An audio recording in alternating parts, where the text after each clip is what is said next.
Hi friends, I hope everyone's doing well. If you're new to my channel, you might not know that I like to share grayscale images of my collages. I do this for finished pieces as well as works in progress because it's the best way to see value contrast. It helps me to check if all three values are represented and in what proportion. For this video, I thought we would create two collages in grayscale. It's such a great exercise, especially if you're new to collaging or art in general. It forces you to see beyond color and focus entirely on how light, midtone, and dark values work together. Learning value contrast helps in creating a successful piece of art. To get ready, I pulled a large amount of papers that are black, white, and various shades of gray. I've chosen mostly pattern papers because that's what I love to use in my own art, but of course you can do this exercise with only solid colors as well. This project is also a bit of a personal challenge. I've been talking recently about wanting to change my art style. My collages typically have either a balance of all three values or lean heavily towards midtones. It's been a challenge for me to break that habit and create pieces with large areas of light and dark values. I thought that going back to this basic exercise would be a good way to practice, so I decided to share the process with you. I'll be working in an 8.5 by 11-inch sketchbook. This sketchbook has a binding that lays flat, which is nice to work on. The downside is that the pages are perforated, so if I'm using paint or liquid glue, some of it may seep through. I put a piece of paper behind the page I'm working on to keep the pages from sticking together if this happens. I'm starting by drawing some loose guidelines. I'm using the cruciform composition, and I typically construct it with the horizontal and vertical lines meeting towards the upper right area. I'm switching up the placement for this collage. These lines will be covered right away. They're just a visual reminder to me of the layout. It's not a necessary step, but one that I needed for this piece. If you're new to collaging, I suggest constructing it in layers. Working this way also helps me to make sure the majority of the collage has mostly light and dark values with just a minimal amount of midtone. Right now, you're seeing me work on the ground layer. I'm creating the base for the cruciform shape to be placed on top. This layer will be mostly light value papers.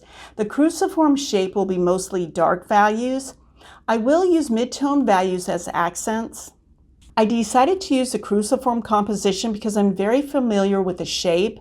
This way I don't need to concentrate too much on getting the composition correct, but more on making sure the collage has strong light and dark values. My other goal is to make this collage more complex.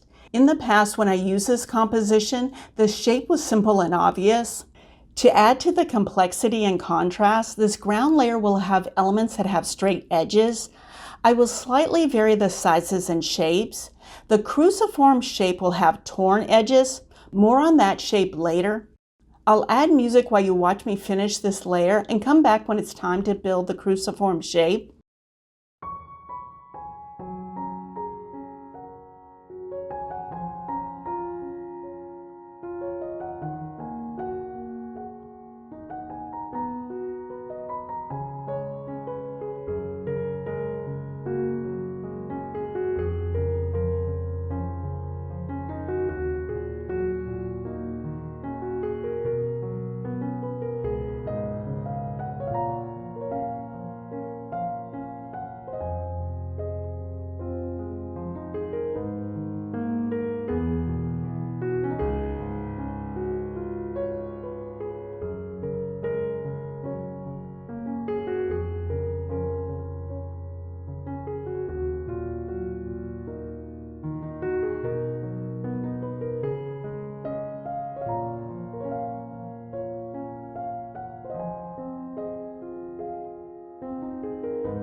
Now that the ground layer is done, let's start constructing the cruciform shape. I'm looking for a black pattern paper that has a very dark value. I want that paper to be the strongest and largest element in the collage. It should have the least amount of gray in the pattern. This plaid paper fits that criteria. As I mentioned earlier, the elements for the cruciform will have torn edges. I'm trying to tear the papers without exposing the white part of the paper. It's not the look that I want for this collage. Like the pencil guidelines, I'm using the first few elements as guidelines for the basic cruciform shape and continuing to use papers that are dark values. You'll see soon that I'll start using papers that are mostly black, but the pattern has accents of white along with mid-tone value papers with gray. The mid-tone gray papers will be used as accent elements, so those pieces will be smaller.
I'm adding the last few small elements, then I'll trim the edges and this collage will be finished and ready to review. The finished collage does have strong light and dark values with a minimal amount of mid-tone. Having a design plan going into this collaging session helped me to achieve this goal. I admit that this composition lends itself to having different values, one for the ground layer and the other for the cruciform shape. For the next collage, I want to create one that's similar to the collage I created in my last video, which did not have strong light and dark values. I want to see if I can achieve the same results as this collage for the next one. As a reminder of the collage I'm using as a reference, I added a photo of it in the upper left. If you haven't watched that video, I'll add a link to it in the description area. I'm not going to recreate it exactly, but I'm going to reference some elements and the placement of those elements. Also, I'm changing the orientation from horizontal to vertical. For this geometric collage, I'm changing my approach to the ground layer from the previous collage. I will be using papers with all three values, but I will use the mid-tone value paper sparingly. I'll add music while you watch me work on this layer and come back when it's done.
I trimmed the edges so I can clearly see the area I'll be working on.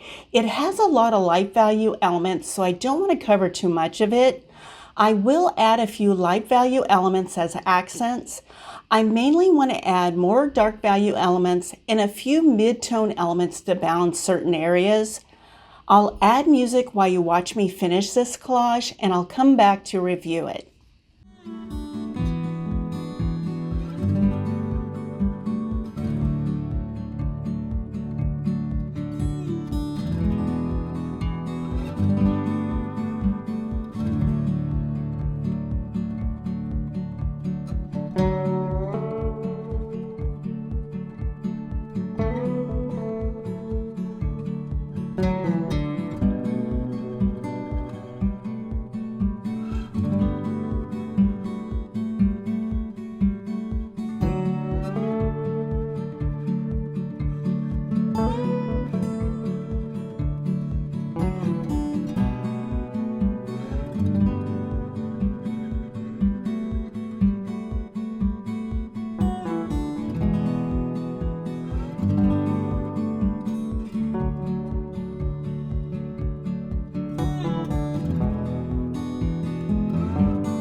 Here is the finished collage. The light and dark value elements are dominant, so I achieved that goal.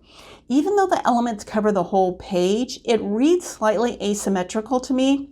I'm looking at the three main black elements on the left side, the rectangle in the upper left, the triangle next to it, and the dome shape below the rectangle. Except for the black rectangle shape, these elements have been left as big, bold, dark value elements. The rest of the collage have multiple elements in different sizes, shapes, and values. I love the look of uneven or unbalanced design, so by not adding multiple smaller elements on top of these three elements, I can achieve that design. I'm all for creating improvisational collages. It's a fun, non-stressful way to create, and I include that style in my art practice. If you want your artwork to have a specific design, it's best to have some sort of plan before starting. I encourage you to try this grayscale exercise, either for a collage or a painting or whatever medium you use. It's a great way to learn value contrast. I hope you enjoyed and learned something from this video. Let me know if you have any questions. Thanks for watching. Take care.